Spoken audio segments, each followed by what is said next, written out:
You are doing well. Happy almost Thanksgiving.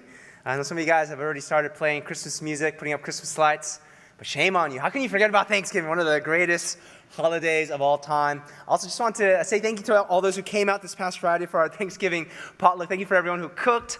Shout outs especially to Sam from UCLA. I don't know if I need to encourage this or rebuke him, but boys got moves. And so, but yes, thank you all for coming out, having fun, giving thanks. Well, if you're new to me, my name is Josh, one of the pastors here at Family Chapel, and I do have the great privilege and joy of sharing God's Word with us today. Well, I don't know about you, but I think about retirement from time to time. Now, some of you are like, man, I think about retirement all the time. Like, I can't wait to retire. But I do wonder to myself how I might spend those kind of final years of retirement. And don't judge me too much, but sometimes I imagine myself, as an old person, retired, waking up and then, going shopping at Ross. That's where all the old people are, dressed for less. And then maybe tending to my garden and picking cucumbers and carrots and just kind of having it nice and easy towards the end of my life. I mean, after all, that's a huge part of the American dream, right? Or the American dream says that you study hard to get into a good college, to land a good job, to earn good money so that you can spend the remaining decades of your life in relative ease and leisure and enjoyment and retirement. And I think that this ideal of the American dream has only intensified in these recent years. Now, I think more and more people are seeking to get as rich as they can, as quickly as they can, so that they can retire as early as they can. And maybe for some of us, that's kind of our plan. We plan to work hard so that we can enjoy a long time of retirement, just taking it easy, kicking back, relaxing, and coasting our way to the finish line. But is that the best way to end our lives? Is there a better way that we can finish the race? Or to put it this way, how can we live in such a way that we don't just coast by in the closing chapters of our life, but that we actually thrive even in our old age? Well, that's what we're hoping to explore in our passage today as we go through the book of Joshua. Now, before you tune me out, I know the majority of us are in our 30s and younger. There's a lot of us in our 20s and younger as well. But before you tune me out and think to yourself, man, I don't need to be here for this. I'm young. Why do I need to be thinking about this? Recognize that life comes at you fast. And the older you get, the faster it gets. So it's important for us to know how we can thrive in our old age, even while we are relatively young. And so, if you have a Bible with you, if you want to turn with me to the book of Joshua, we're picking up today in Joshua chapter 14. And here, as our passage picks up, just to remind you, Israel has been carrying out their conquest of the promised land. And the land is pretty much secured by this point in time. And so now that the land has been mostly conquered, it's time to distribute the land to the various clans and tribes. Well, as the land is being distributed, we're going to zoom in on a particular individual named Caleb. And in looking at the life of Caleb, we're going to learn some important things about how we can thrive even in our old age. Now, before we look at our passage, I think it can be helpful to get some background information on Caleb. Now, some of you might be familiar with Caleb, and you might know that Caleb, along with Joshua, was chosen as one of 12 spies to go and scope out the promised land. Now, this happened 45 years earlier, before the conquest, before crossing over the Jordan River, before Moses passes away. At this point in time, Israel had been out of Egypt for about a year. And they've experienced some amazing things. They saw the parting of the Red Sea. They got to eat the manna and the quail that would fall from heaven morning after morning. They saw the glory of God on Mount Sinai. It's been quite an amazing experience so far. But this period of time was also filled with a lot of unbelief and complaining and idolatry. See, the people would often look back with nostalgia to their former way of life in Egypt. And they would complain about everything. They would complain about the food. They would complain about walking. They would complain about every little inconvenience. And it all comes to a head after a year removed from being in Egypt as they come along the banks of the Jordan River, ready to cross over into the promised land. Now, in preparing to cross over, Moses picks 12 men to go and scope out the land as spies. So these 12 spies go in. They stay there for 6 weeks. Now, after they return, 10 of the spies give a report to the people. And they share how this land is flowing with milk and honey. It's a bountiful land with all kinds of produce and resources and amazing things. It's awesome. But there's a problem. See, in this land, there are people who are strong. And they live in cities that are well fortified. And so it would be a suicide mission to even attempt this conquest. There's no point in crossing over because we're going to be annihilated. Well, upon hearing this report, the people of Israel, they lose all their confidence. And they say, why did God bring us all the way over here just so that we would die in battle? Forget this stupid plan. Forget this stupid land. Forget God. Let's go back to Egypt. And that ends up being the final straw that breaks the camel's back. See, up to this point in time, complaint after complaint, grievance after grievance, God would graciously respond by pouring out his kindness and mercy and patience. But with this final straw, God pronounces judgment on that first generation of Israelites. And he says that none of them will enter into the promised land. Instead, they will wander around the wilderness until that entire generation passes away and a new generation comes of age to take on the land. And this applies to everyone except for Joshua and our boy Caleb. See, unlike the 10 spies who gave the discouraging report, these two affirm that yes, the people are strong. Yes, the battles will be fierce. But they also affirm that God is going to be with them. And that he will uphold the promises that he has made to them. And so in light of their faith and obedience, God allows them to enter into the promised land with the next generation and to receive their portion of inheritance. Now, fast forward 45 years, and Caleb is now an old man. He's 85 years old. But even so, he does not waste the final years of his life. And through our passage, we're going to see 4 crucial things that Caleb does to thrive even in his old age. 4 essential components that we need to be mindful of if we want to thrive even at 85. And the first thing is this. See, if we want to thrive in our old age, we need to be faithful in our early years. Be faithful in your early years. Don't wait until the end, but seek to wholeheartedly follow after the Lord today.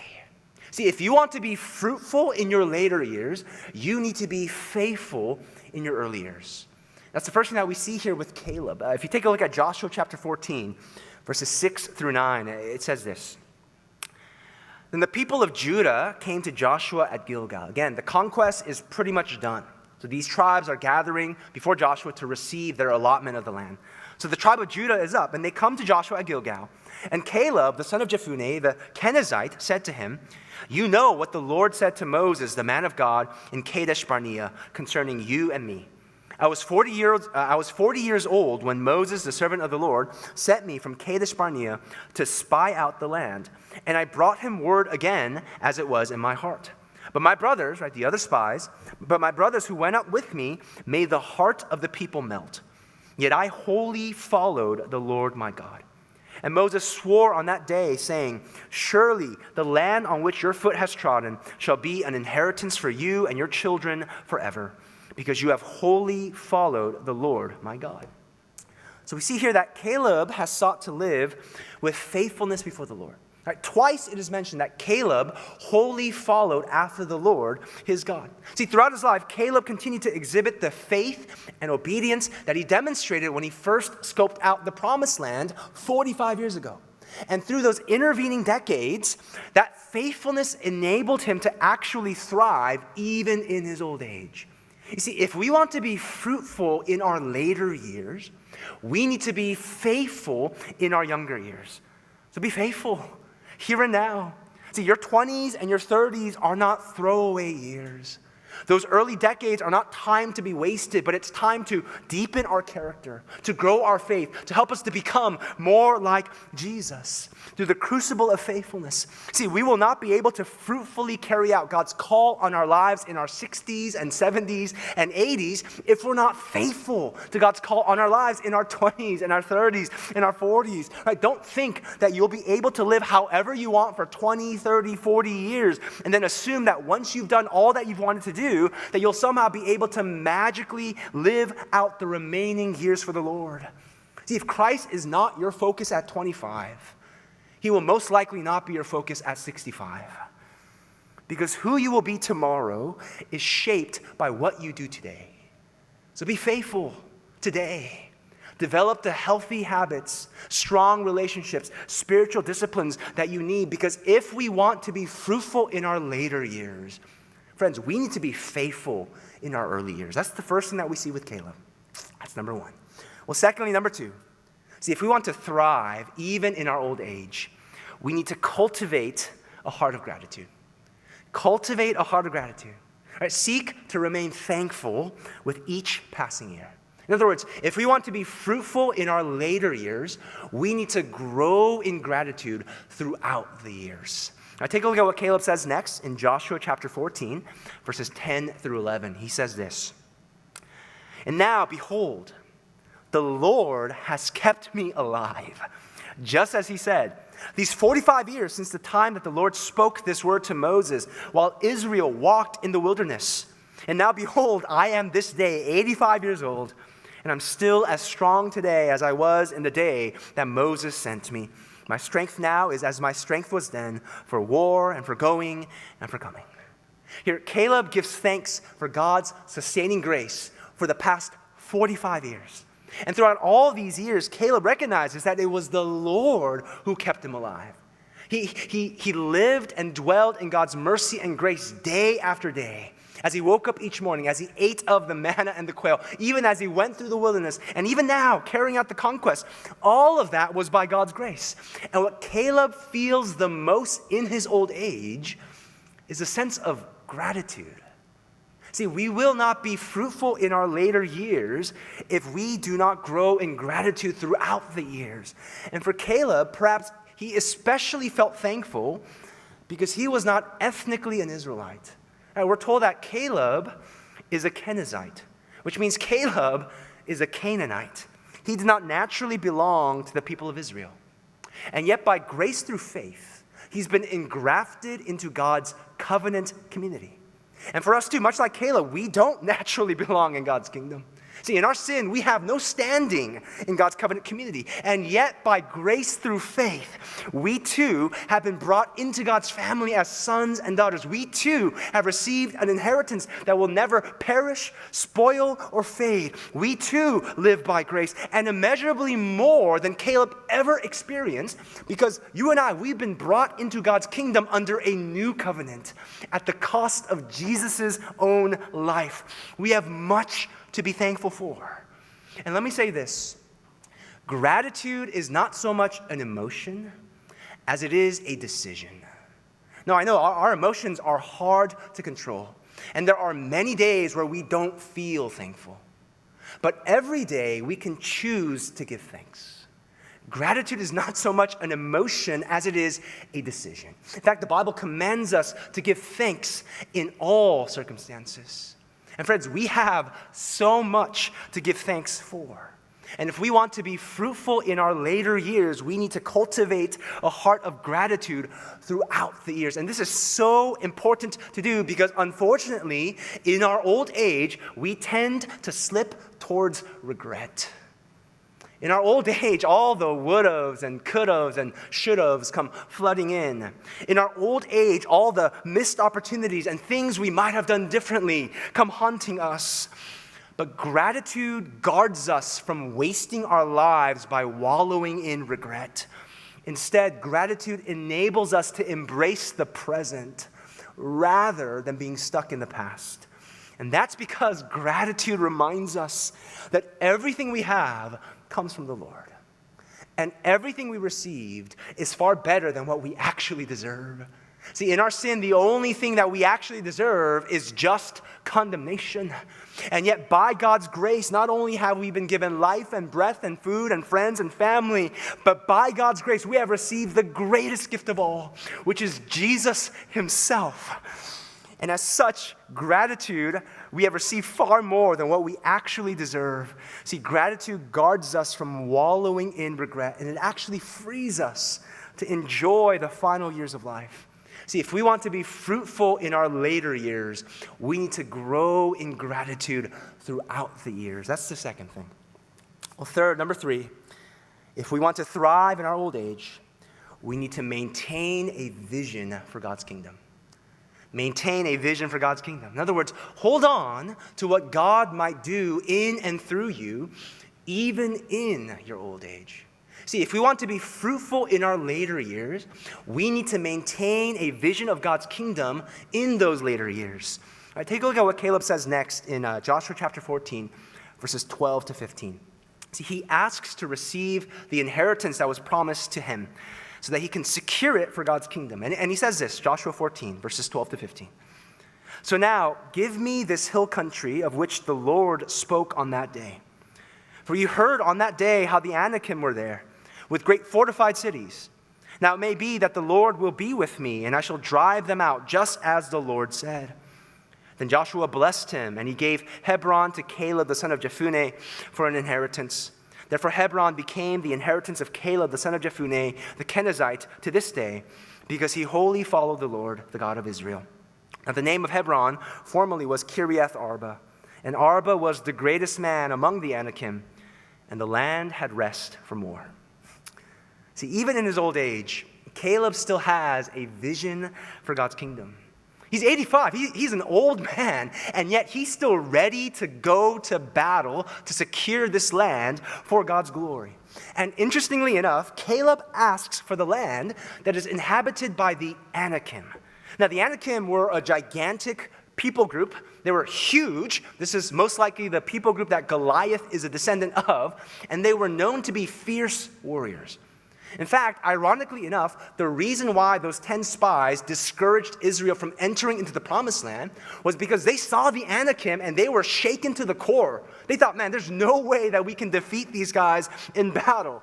But here, Caleb doesn't settle for a cushy retirement, but rather he asks for the toughest assignment. Give me those guys. And that's not because Caleb believed that he was so great, but rather it was because he believed that God could still do great things through him, even in his old age. See, Caleb did not waste the final years of his life because he maintained a vision for God's kingdom. Now, let me be clear here. Spiritual vision is not just wishful thinking. Spiritual vision is not manifesting positivity, where if you think enough good thoughts, then good things will happen in your life. Spiritual vision is not the prosperity gospel that says if you ask for it, then if you believe it, then you will receive it. If you name it, then you can claim it. Now, spiritual vision is not a self-directed, self-centered self-actualization. Rather, spiritual vision is seeing things from God's perspective and aligning your life to follow after God's heart.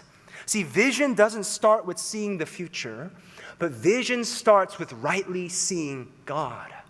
It comes from a place of deep intimacy with God, where you begin to learn His heart and His character, His priorities, His mission.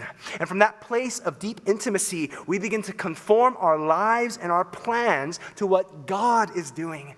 And friends, when we have spiritual vision, we will attempt things that may seem ridiculous to others. Right? Others might say, dude, what are you doing? You're old. Your best days are behind you. You've got to be realistic here. But here's the thing. We are being realistic. See, when you see God unmistakably on the move, the unrealistic thing to do is to sell God short and to limit Him to your own limitations.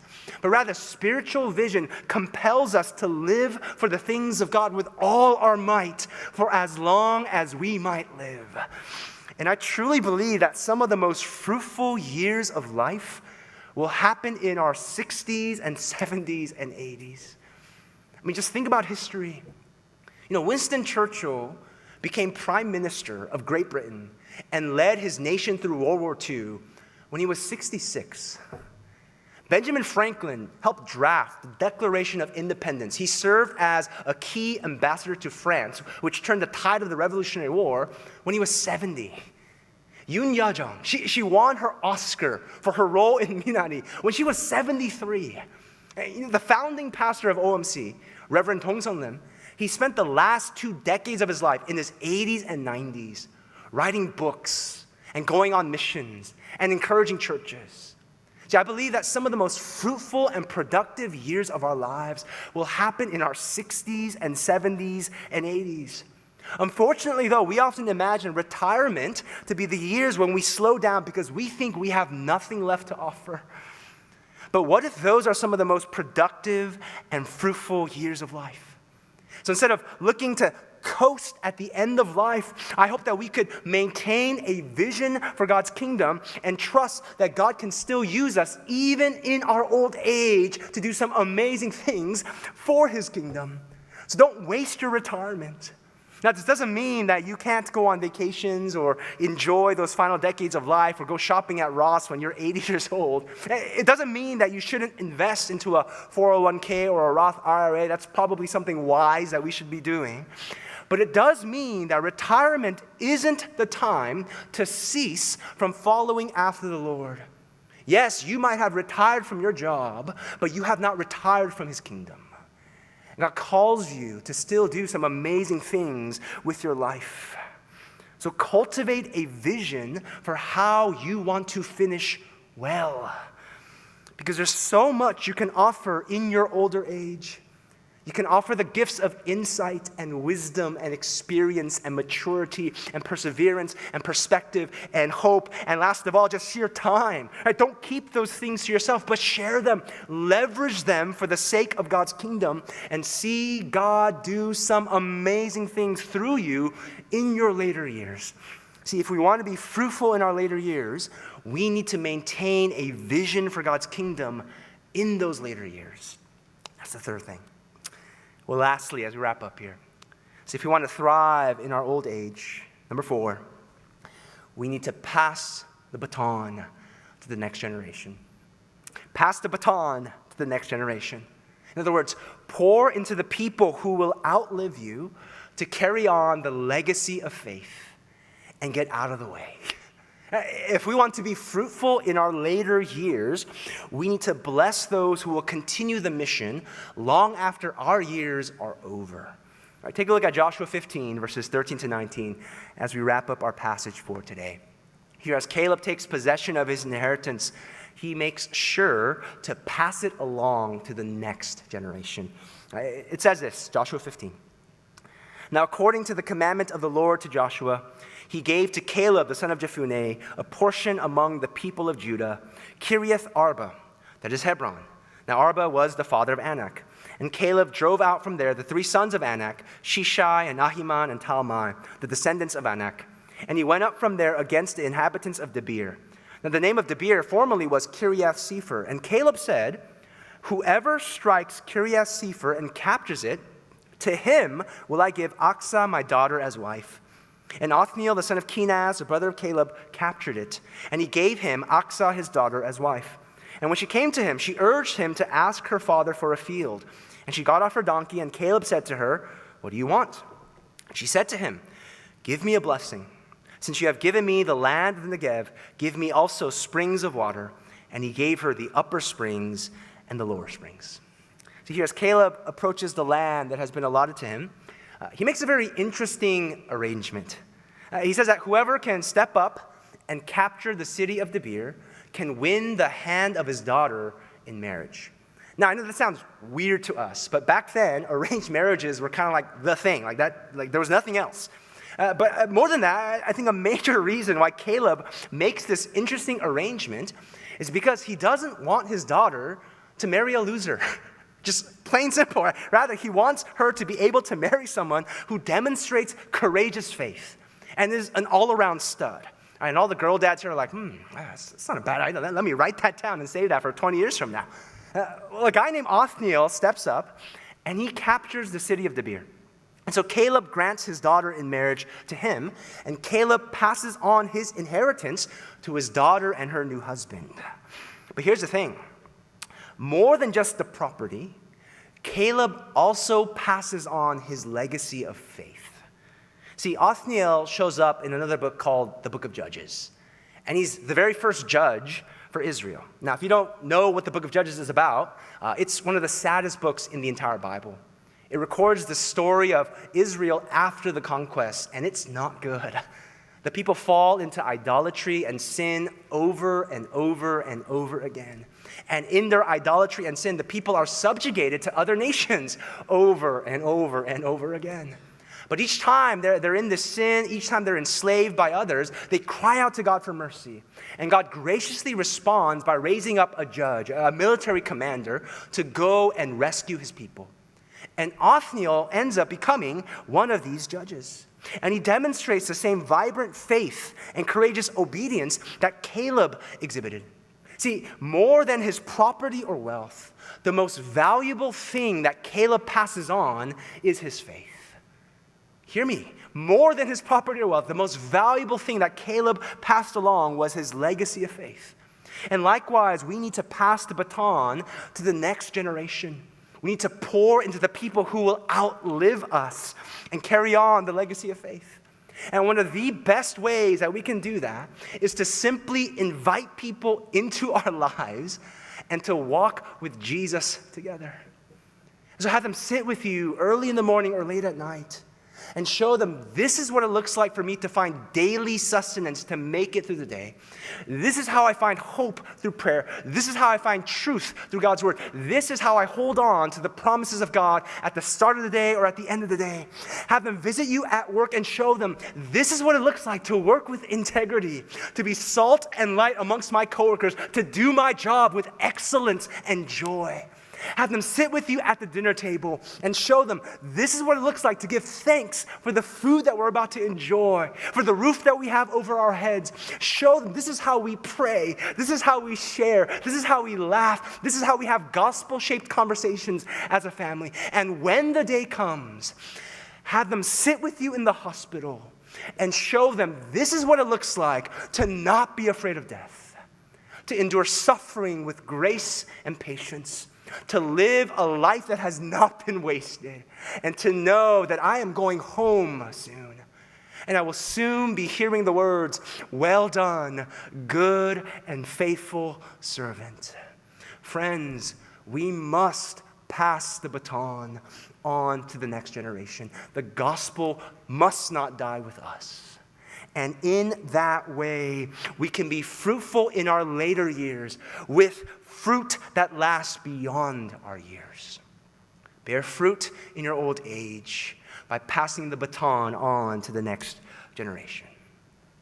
So we've heard the call to not waste the end of our lives, to not buy into the American dream of just coasting until the finish line, but instead we've heard the call to thrive, even in our old age.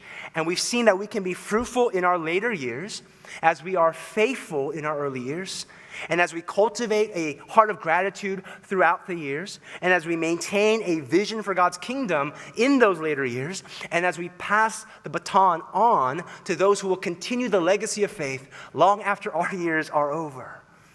Now, not all of us might live to an old age, and I hope that doesn't sound too grim. It's the fact of life.